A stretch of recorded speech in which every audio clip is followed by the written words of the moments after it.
So if you remember slope between 2 points, otherwise known as delta y over delta x, okay, or change in y over change in x, dependent over change in independent, okay, where your dependent is your f of x and your independent is x.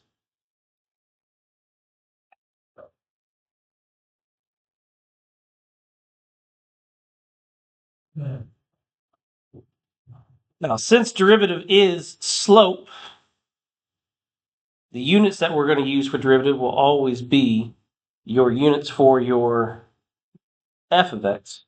Well, unit f over units, should be yes, units for x.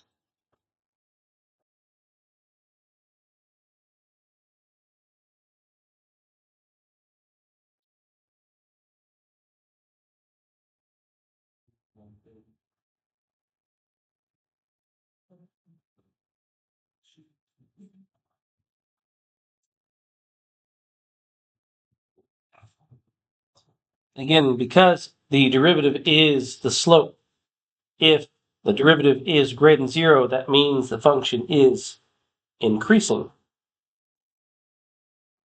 The derivative is less than 0, the function is decreasing.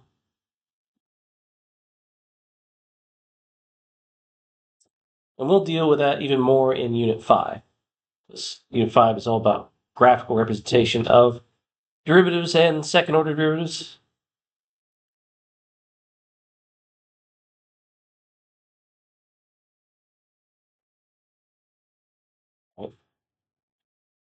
Again, this seems pretty simple, but it is very important to know that, again, if the derivative is greater than 0, the function is increasing. And you should know that backwards as well. If the function is increasing, the derivative should be positive. If the function is decreasing, that's where the derivative will be negative. So, seems pretty easy, but still important to know. Now, Mr. Sullivan wants Mr. Bruss to finish creating his packets for Algebra 2. The number of packets Mr. Bruss has completed is modeled by the following function, where W is measured in weeks. All right. So interpret P of 10 equals 1 in context of the problem. All right. Remember, W is weeks. Right? What he completes in that amount of time is the independent or the dependent value. So this would be number of packets. Number of packets. So in 10 weeks, Mr. Brush has completed 1 packet. Pretty slow work there, but One shot every time. yeah. What? One follow the packet big problem. No, I said Dave. The whole point of this lesson is really to understand the difference between what P of 10 equals 1 means versus what P prime of a value equals. All right. So again, the derivative is slope, which means if we have prime, this should use the word rate of change. Okay. So on week 39, Mr. Brust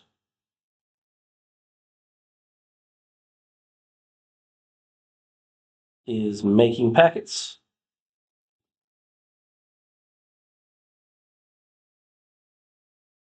at a rate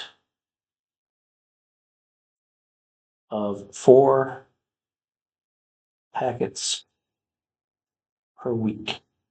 So the important parts here are 1, you state what the value inside means. You use the word rate Okay.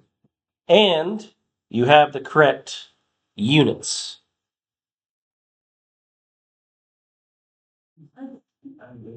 So those are going to be the important parts. That's what it's going to be looking for when this is on your test. Okay.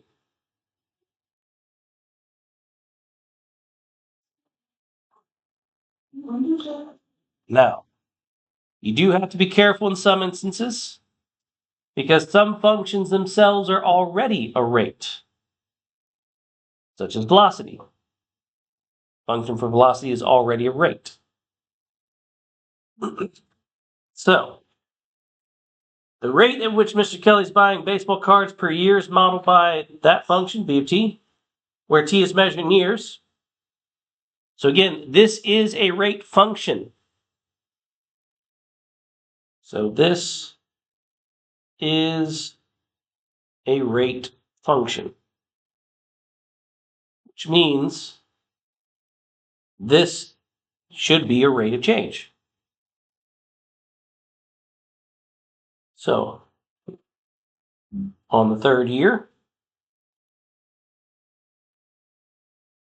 Mr. Kelly is buying cards. Keep doing that.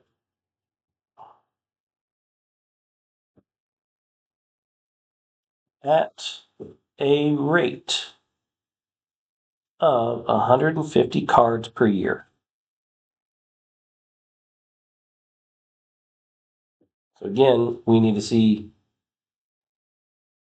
what that initial value is. The independent variable means. See the word rate and the correct units. Yeah. Wouldn't that be the derivative?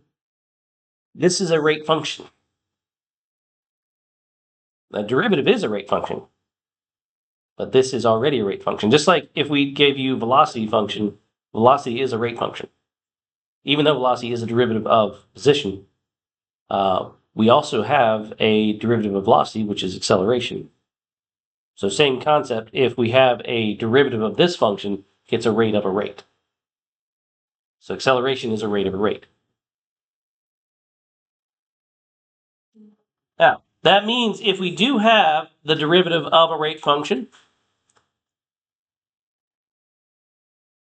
on the fourth year,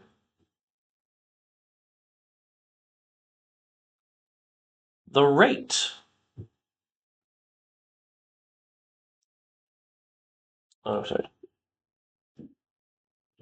Mr. Kelly is buying baseball cards. Zoomed in for some reason.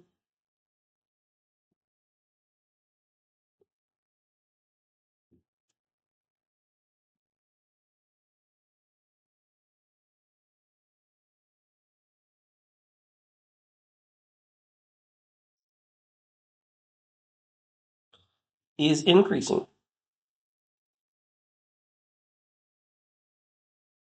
at a rate of 10 cards per year or 10 cards per year squared.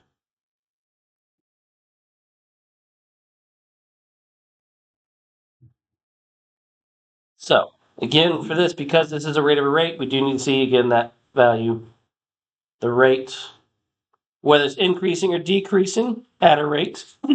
Again, you can say increasing because it's positive, decreasing if it's negative.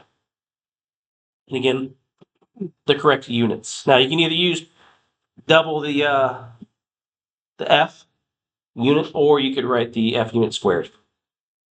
Okay, so those are going to be the important parts, things we're going to be looking for. And that is it for the notes today.